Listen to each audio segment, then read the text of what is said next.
Hello, my name is Glenn Dyer, and you are watching a Dyer-Situation. Today I'm watching the latest slop-fest mainstream horror film, The Gallows. It's just exploitative jump scares and some guy with a noose. Fun for all ages. Yeah, I'm expecting this to just be kind of boring. I saw an advertisement trying to compare him to Freddy Krueger and Jason Voorhees. Like, Freddy has his knives, Jason has his machete, and I'm like, you aren't. Can you imagine if Friday the 13th and Nightmare on Elm Street advertised like that? They'll be like, you've seen Halloween, but our monster is scary too. Yeah. I don't know, maybe they did. But this is just gonna be really stupid. But whatever.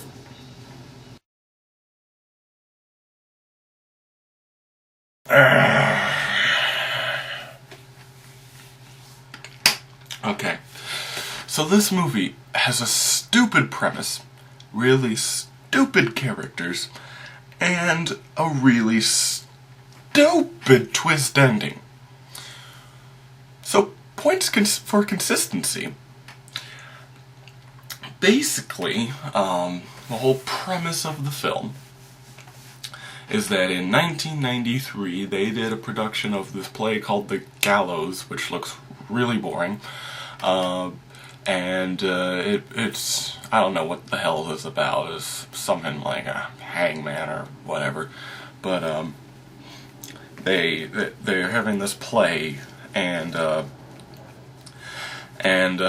of the guys on set, he has his head in the noose, part of the set and all, and then the set malfunctions, like, on stage. Like, during somebody's line, the set malfunctions, and he gets hung, and he's, like, horribly killed on stage.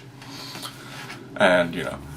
So, in modern day, they decide to do the show again, at the same high school. What? What? Okay, how did that pitch go over? Did they say, oh man, that horrible mutilation that happened on stage 20 years ago, that was 20 years ago, man. People have gotten over it. Let's bring it back. Hell, let's not only bring it back, let's do everything in our power to make it look exactly like the 1993 set. Like, it looks exactly like it when you see the old video and you see the new set. And at one point they even mentioned the pamphlets were modeled to look exactly like the pamphlets in the 1993 show. Why would you do that? Why? And especially since, like, theater people, I've been in, like, high school shows before, and they're incredibly superstitious. Like, if the school board didn't see any problems with this, how is it that the freaking students didn't see any problems with this? Like, these are seriously people who will kick you out of a theater if you say the word Macbeth in a theater. I've seen it happen. But with this, they just like, yeah, whatever. That guy got murdered on our stage doing this show. Whatever. They don't even see any problem with it. There's even one lady who keeps showing up, and she was like, oh yeah, I was in the original production. This is what the lady says, so I'll do a lady voice. I was in the original production, yeah. And she's like coming to rehearsals every day and looking creepy, and it's like, yeah, I'm pretty sure people might have a problem with this. I don't know. But that's the premise. Stupid, right? Okay, well, now there's the characters. Okay. Our main character, arguably our main character, because he's the first person we see, and he's with us for like 2/3 of the movie, is this complete and total asshole. I'm not even talking like he's just somebody I disagree with. No, he is intentionally built up to be an asshole. He makes fun of people, he performs horrible pranks on people, and when pranks are performed on him, he gets really pissed off and like threatens to physically harm the people who did it. Complete asshole. And he's our main character. Not a good way to start off, but it can be done. That's the thing. When you have a character like that in your movie, for one thing, you probably should consider not having it be your main character, because that will annoy the audience. But the other thing is, when you build up a character like that in a film like this, we're expecting him to get murdered, and we're expecting it to be satisfying. That's why you do that. But this movie, they kill him off in the exact same manner as another character who, quite honestly, wasn't as bad as him. And it was pretty fast, and he didn't suffer very much, and he didn't learn any kind of lesson. So what the hell was the point? You just annoyed us for no reason. What a waste.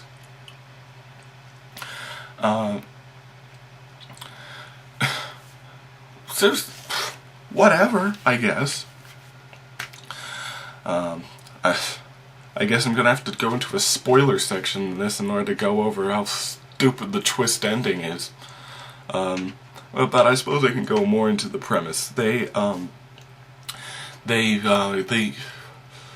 What happens is that there's this one guy in there who's like playing the lead character. By the way, the asshole main character is a sports guy, and he's like working tech or whatever.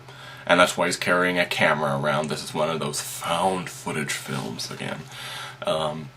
He's carrying his camera around, and you know, there's another sports guy who's playing the main character. Not the main character. The main character in the play, you understand. And this guy is actually decent, but he's easily misled by the asshole. And basically, he's really has the hots for the lady playing the main actress in the play. So, and you know, he wants to do his best, but his friend convinces him, like, oh man, you know, you suck at this, man. So, like, let's go and let's break into the place at night, because I found this door that can't lock. Let's break in there and just fuck up the stage. And that way, it's not your fault that you don't have to do it. Brilliant. Okay, so, yeah, complete asshole, once again. So, you know, they go do that. They start at it. And then they find out, oh no, main actress is here. The lady who plays the main actress. And she was like, I saw your car. I came to see what you were doing. And, like, and you know, we find out, and then blah blah blah blah, chaos. But the whole thing is that that the ghost of the guy who got killed on stage is haunting the theater, and he wants to murder them. Now, here's the thing. We aren't given an exact reason why he wants to murder all of them. Like, as I said, the two asshole characters are... Look, because there's four characters here. There's the nicer sports guy who's the main actor in the play, the main actress in the play, the asshole who's our main character, and his girlfriend who's a cheerleader and also kind of an asshole, but not nearly as to that degree. Yeah, but the ghost goes after those two first, the two asshole-like characters. We aren't really given an explanation why exactly that they piss him off so much. We get a clue that maybe it's because they say his name too many times. I don't know. Yeah. This is Blumhouse, by the way, so they probably put as little effort into researching how how like theater superstitions work as if they possibly can. But anyway, like, yeah, they say his name too much or whatever, so he like horribly, brutally murders them, and they find that the door that can't be locked, like physically can't be, the gap is broken. They find that it won't open, and they find that most of the doors won't open except the creepy basement, so they go into the creepy basement. And, you know, just all sorts of jump scares and nothing really scary happening, just like, oh no, boogity boogity monsters, oh, I dropped my fudge, ah. I don't know what fucking true horror is. It's a shame that that this thing is being compared to, like, at least in the advertisements, compared to, like, Freddy Krueger and Jason Voorhees. They had personality, and they were unique at their time, okay? I really do want a wisecracking monster movie, and Blumhouse is getting there, but not getting there fast enough. Anyway, so yeah, that's the whole premise, is that he's going around murdering all of them. But then there's the twist, and the twist was so hilariously stupid that I just can't keep it in myself. So, let me give my recommendation right now. Don't watch this. Maybe rent it if you're really, really bored, but it's not well made, and it'll most likely annoy you during the first third before they get to that place, and they won't die soon enough. So, yeah. Anyway, that's the recommendation part. Time to get into spoiler territory. Spoilers. Yeah. Okay, so we find out that that the guy who got horribly murdered on stage, in the 1993 play called Charlie, he wasn't originally supposed to be the guy getting hung. He was supposed to be the executioner. But the guy playing the guy who's supposed to get hung called in sick that day, and the executioner was his understudy. So essentially he wasn't supposed to die. It was supposed to be another innocent person. Whoop-de-friggin-do. Like, it's not suggesting he got murdered or anything. It's just suggesting that it was honestly a stage malfunction, and that's what killed him. But, you know, whatever. We then find out that I don't know, I'm gonna give names to these people.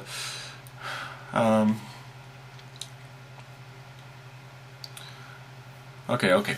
So, the guy who plays the main actor in the play, I'm gonna call Ross. The cheerleader, I'm gonna call Rachel. The main actress, I'm gonna call Phoebe, and the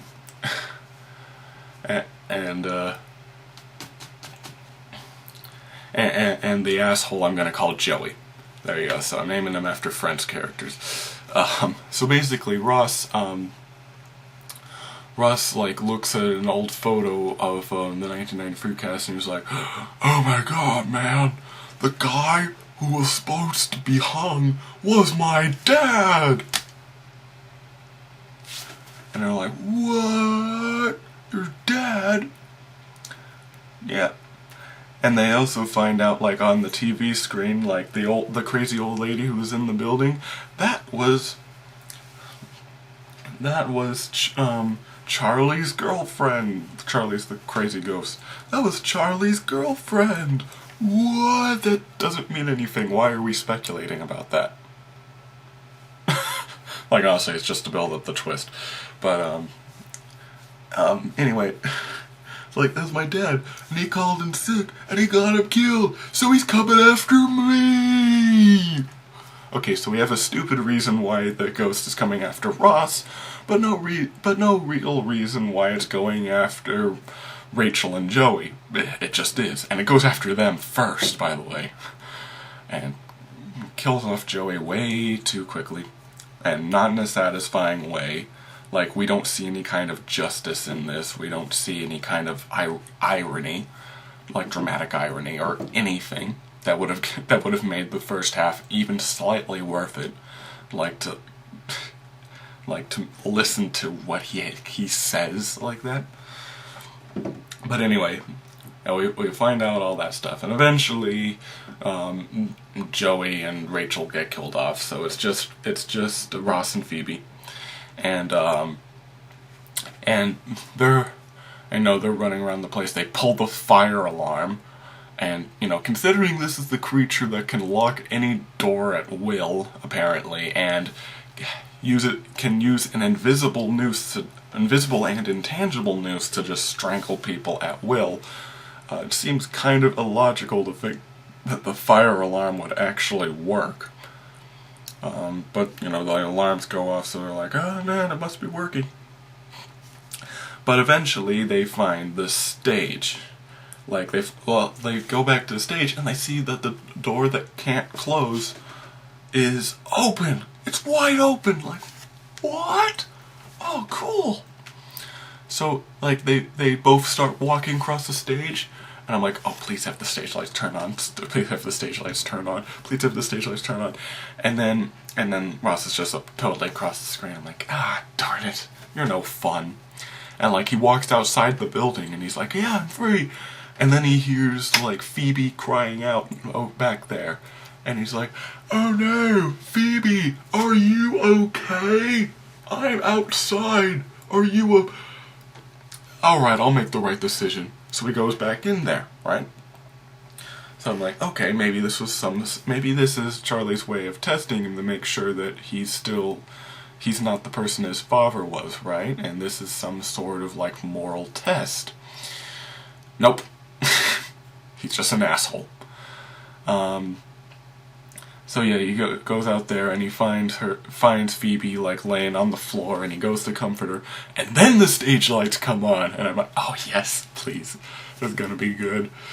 I was expecting, like, music to play or something ridiculous, but instead, she says something kind of like her line in the play, and then he starts saying his lines, but he says them, like, real emotively. I guess it's supposed to be his good acting. But, he starts saying them, and then he walks up onto the stage like he's supposed to in the play, and he, like, puts the hangman's noose over him. And then she, like, just continues to spout lines from the play. And he's like, Phoebe, this is, why are you still saying that? This is just pretend so we can get out of here. I don't know why you gave me that conclusion, but I'm just doing this so we can get out of here. And then we see, like, the ghost of the creepy hangman Charlie coming and, like, tying him up and then tightening the noose on him. And then he pulls the thing, and then he walks up to Phoebe and they both bow. I'm like, oh, wow. So you're like, oh wow, is she, like, mind controlled or something, man?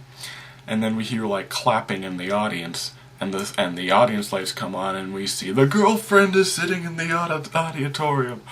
And at first I'm thinking, wait, are they gonna try and convince us that this somehow happened because of her doing what? Okay. And then it cuts to like the end credits scene or something. It's not actually an end credits scene.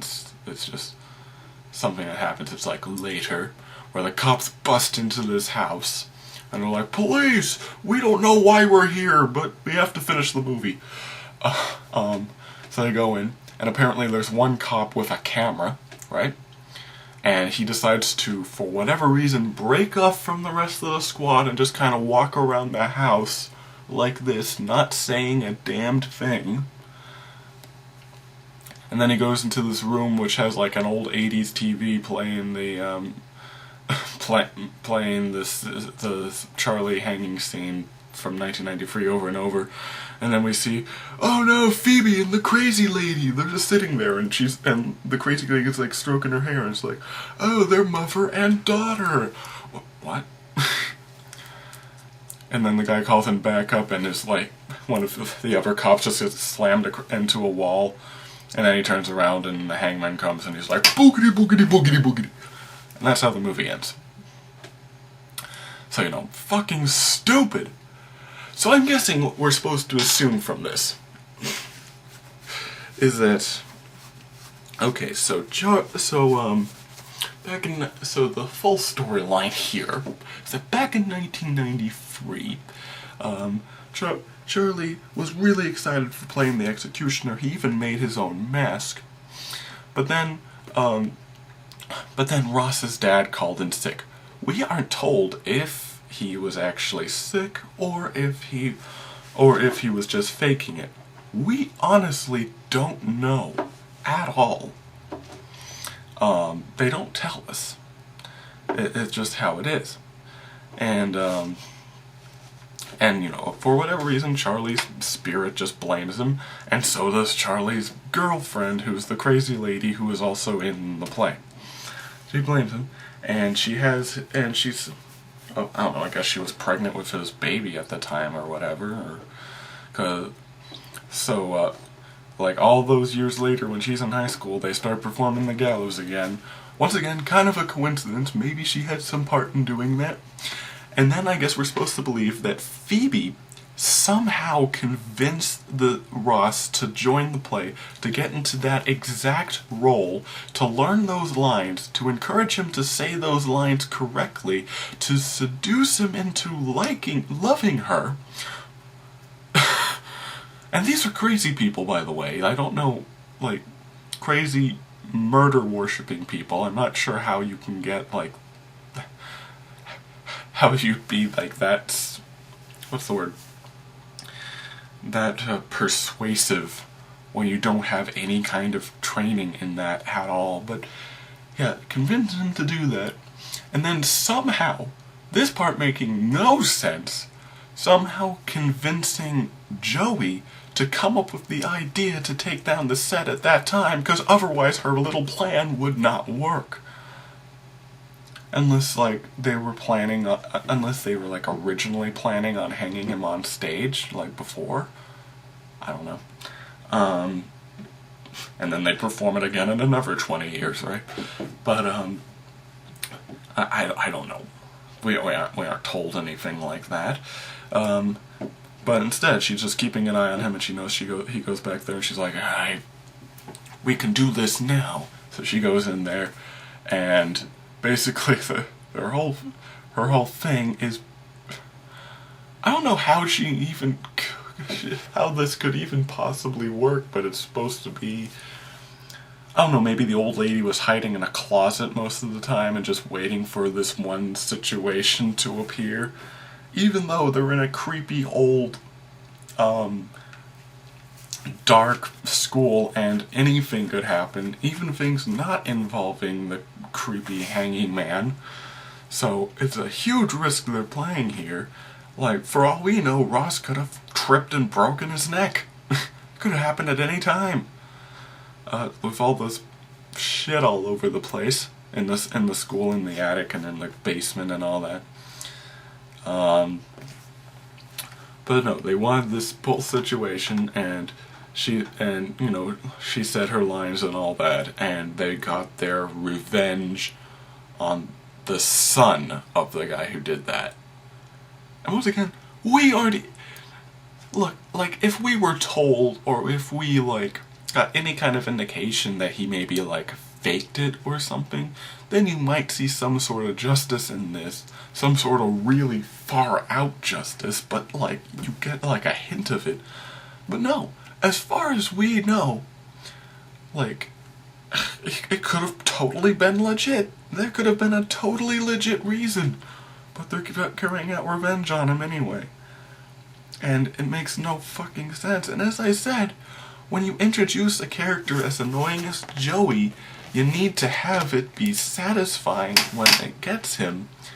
And with Ross, he was the one that was like tricks, so you need to have him just learn a lesson and not necessarily die for that lesson. Just have him learn it. And that's the thing. That's why I thought they were testing him. Because why would you let him go out the door? If you honestly thought that his dad was just a complete and total asshole, and he deserves to get murdered just in the way Charlie did, then why would you give him that opportunity? And why, if he doesn't take the opportunity to leave, would you still assume he's an asshole and kill him anyway? And most importantly of all, why is it that those hangman nooses on the frickin' stage are real? Why? They are real nooses. And I'm not talking like the ghost alters them to be real. I'm talking they are legitimately real. When we see them just on the stage, they are real nooses. You know how fucking easy it is to create like a fake noose that actually holds you up right here? They don't have that. I'm pretty sure they were actually intending on killing these kids. That's from what I can tell. I don't know, this movie is fucking stupid.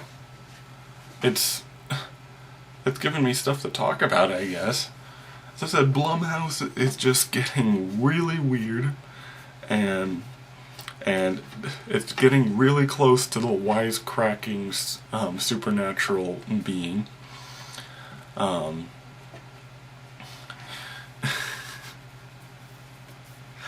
But yeah.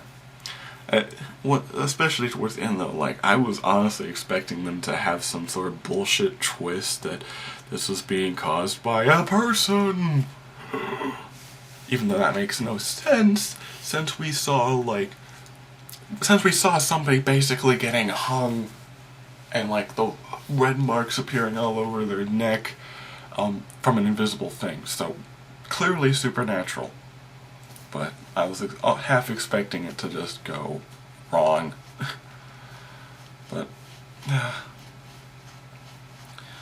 But no, it had an even stupider twist ending.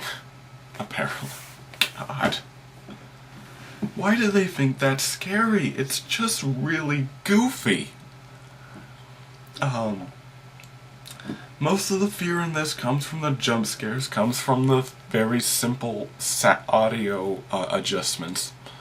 If you'll notice, when they want you to feel tense, they kind of add a low hum, and they kind of mute everything a little. And I don't mean like silence, I mean like mute it, like notch it in the mute direction. And it's supposed to create an atmosphere of like stuffy and tense. And then they add a loud noise when something scary happens. That's most of the scares in this. They work about 70% of the time.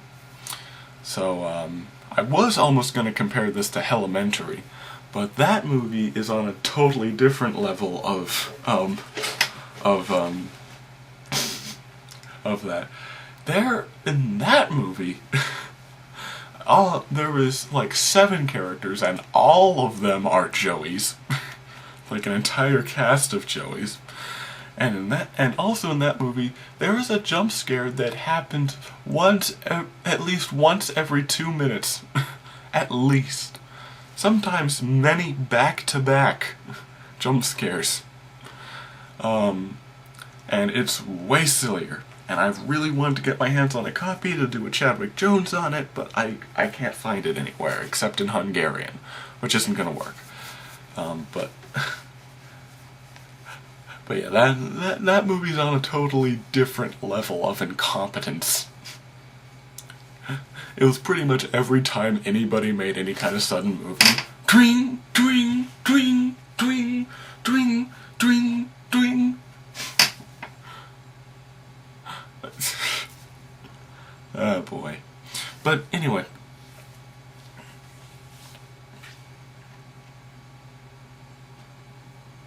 Until next time, I'm Glenn Dyer, and you have been watching A Dire Situation.